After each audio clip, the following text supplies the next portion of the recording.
శ్రీ భగవద్గీత మహాత్మ్యం. భగవద్గీతను ప్రతిరోజు మనం పఠించిన దానివల్ల వచ్చేటువంటి గొప్ప ఫలితం ఏంటి, ఆ భగవద్గీత మహాత్మ్యం ఏంటి, దాని గురించి మనం తెలుసుకున్నాం.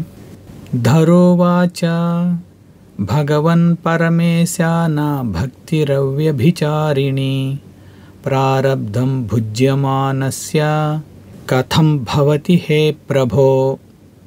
భూదేవి విష్ణు భగవానుని ప్రశ్నిస్తూ ఉంది.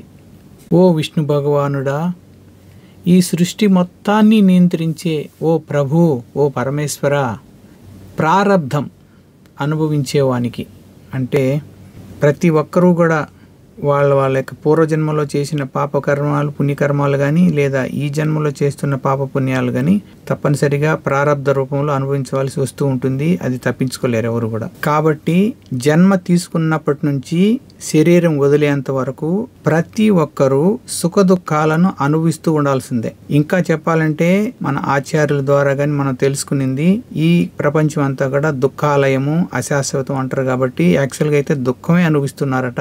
ఎక్కడైతే దుఃఖం లేకుండా కొంత గ్యాప్ ఇస్తాదో అది సుఖంగా ఫీల్ అవుతున్నారట. మరి ఇలాంటి ఈ సుఖ దుఃఖాలలో నుంచి బయటపడాలి అంటే భక్తి మార్గంలోకి రావాలి. భక్తి వల్ల ఉపయోగం ఏమంటే ఈ సుఖ దుఃఖాలకు అతీతమైనది అనమాట. భగవంతుడి దగ్గరికి చేరుస్తుంది. ఈ భౌతిక ప్రపంచంలో నుంచి బయటపడేటట్లు చేస్తుంది అనమాట భక్తి. మరి అలాంటి అచంచలమైన భక్తి, ప్రేమ భక్తిని పొందడానికి ఈ ప్రారబ్ధం అనుభవించే వాళ్ళు ఏమి చేయాలి? ఏదన్నా మంచి ఐడియా ఉందా? ఏ మార్గం ఉంది? ఎలా వీళ్ళు అచంచలమైనటువంటి భక్తిని, ప్రేమ భక్తిని పొందగలరు అని భూదేవి అడుగుతుందన్నమాట. ఎవరిని? విష్ణు భగవానుని. దానికి విష్ణు భగవానుడు సమాధానం ఇస్తూ, శ్రీ విష్ణురువాచ ప్రారబ్ధం భుజ్యమానోపి గీతాభ్యాసరతత్సదా సముక్తస్స సుఖీ లోకే కర్మణానోపలిప్యతే. విష్ణు భగవానుడు సమాధానం తెలుపుతూ, ఓ భూదేవి, ప్రారబ్ధమును అనుభవిస్తున్నను ఎవరైతే ఈ భగవద్గీతను అధ్యయనం చేయడంలో నిమగ్నమై ఉంటాడో, అంటే తనకు లభించినటువంటి ప్రారబ్ధాన్ని గురించి పట్టించుకోకుండా భగవద్గీత పైన ఎక్కువగా ధ్యాస పెట్టి భగవద్గీత అధ్యయనంలో నిమగ్నమై ఉంటాడో, అలాంటి వాడు కర్మబంధాల నుంచి ముక్తుడై ఈ ప్రపంచంలో సుఖంగా ఉంటాడు. అంటే ఇక్కడ భగవంతుడు చెప్తున్నాడు, సుఖ దుఃఖాల మీద మనం ఫోకస్ చేయాల్సిన అవసరం లేదు. అదేవిధంగా కర్మబంధాల పైన మనం ఫోకస్ చేయాల్సిన అవసరం లేదు. మన మనసుని మనము భక్తి మార్గం పైన, భక్తి పైన, భగవంతుడి పైన, భక్తుల సాంగత్యం పైన, భగవంతుని యొక్క నామస్మరణ పైన, భగవంతుని యొక్క సేవ పైన ఇలా మన మనసును గాని డైవర్షన్ చేసినట్లయితే అప్పుడు కర్మబంధాలు మనకు మళ్ళీ తగులుకోకుండా వాటిలో నుంచి బయటపడి మనం భగవంతుడికి దగ్గర అవుతాము. అప్పుడు మనలో భక్తి వచ్చి చేరుతూ ఉంటుంది అనమాట.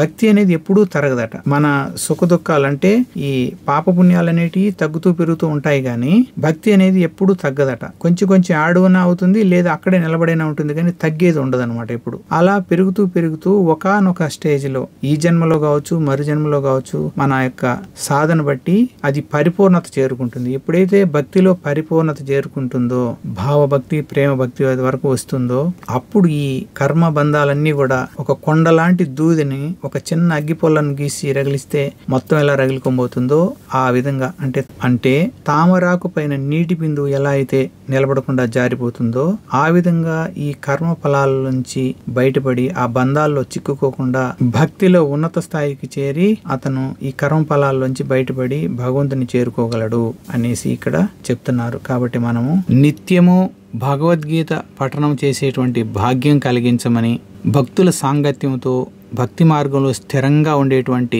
భాగ్యం కలిగించమని, ప్రతిరోజు శాస్త్ర పఠనం జరిగేటువంటి అవకాశం కలిగేట్టుగా మనకు అనుగ్రహించమని గురుదేవుల యొక్క పాదాలు, భగవంతుని యొక్క పాదాలు గట్టిగా పట్టుకొని వేడుకున్నాం. హరే కృష్ణ కృష్ణ కృష్ణ హరే హరే, హరే రామ రామ రామ హరే హరే. జగద్గురు శ్రీల ప్రభుపాదికి జై. అనంతకోటి వైష్ణవ భక్త బృందికి జై. శ్రీ హరినామ సంకీర్తన మహాయజ్ఞకి జై. నితాయ్ గౌర్ ప్రేమానందే.